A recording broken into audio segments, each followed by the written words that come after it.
This is the story of a man named Stanley. Stanley worked for a company in a big building where he was employee number 427.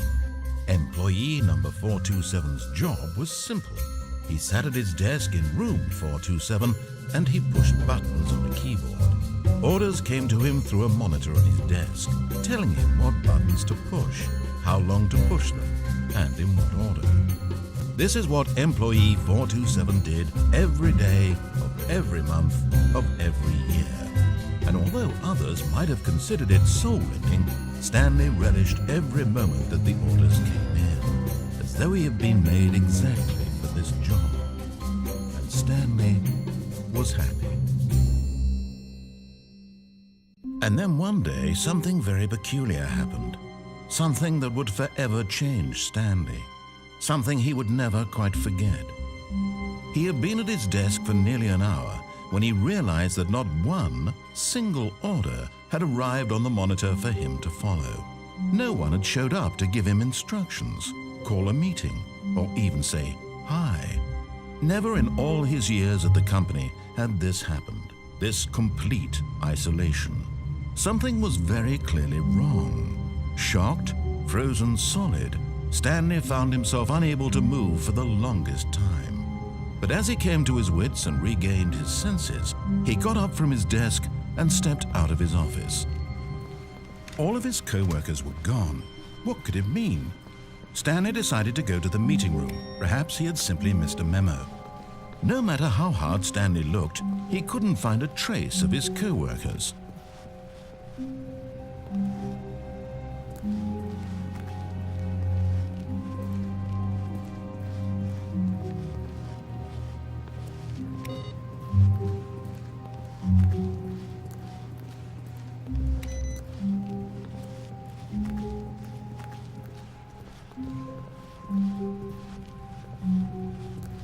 When Stanley came to a set of 2 open doors, he entered the door on his left.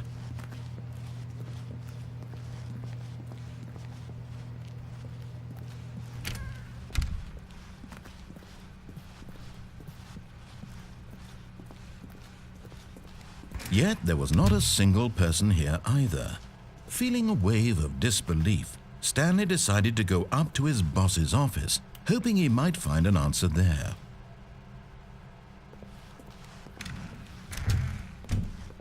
Stanley stepped into the broom closet, but there was nothing here, so he turned around and got back on track.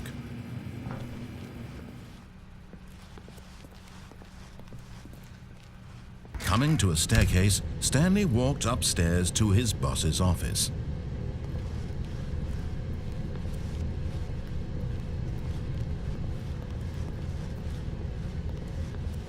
But Stanley just couldn't do it. He considered the possibility of facing his boss, admitting he had left his post during work hours. He might be fired for that. And in such a competitive economy, why had he taken that risk? All because he believed everyone had vanished? His boss would think he was crazy. And then something occurred to Stanley. Maybe, he thought to himself, maybe I am crazy. All of my co-workers blinking mysteriously out of existence in a single moment for no reason at all?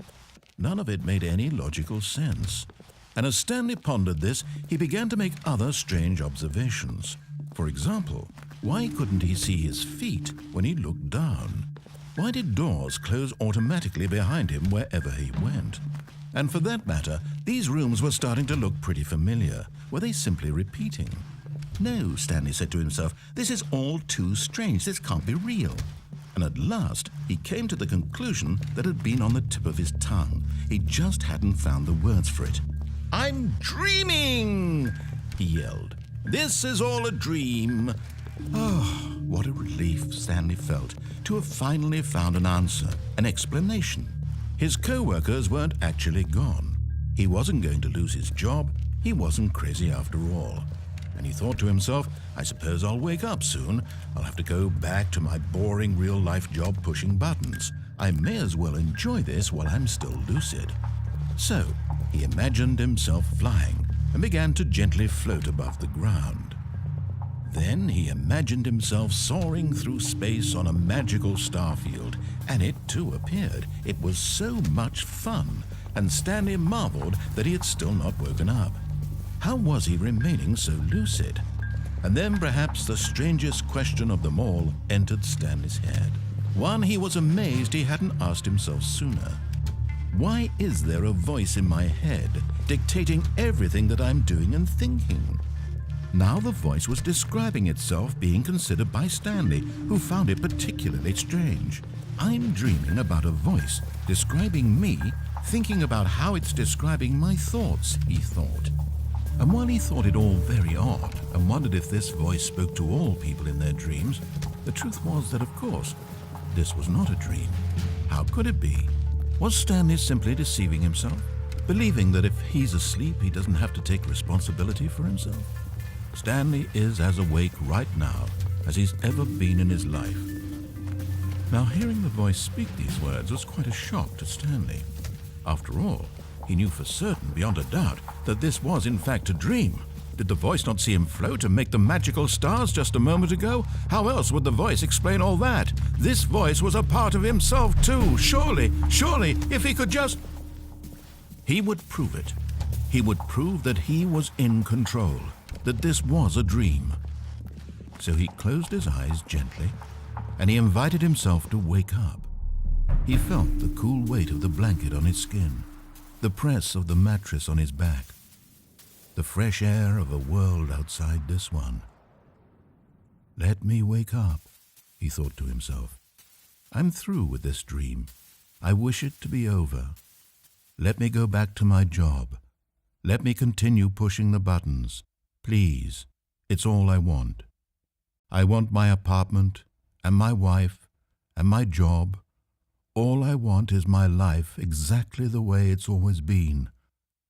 My life is normal. I am normal. Everything will be fine. I am okay.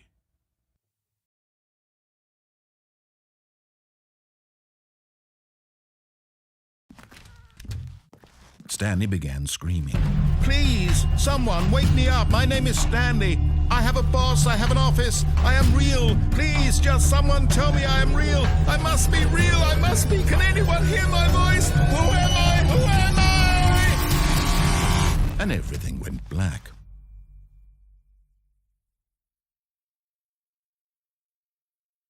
This is the story of a woman named Mariella. Mariella woke up on a day like any other.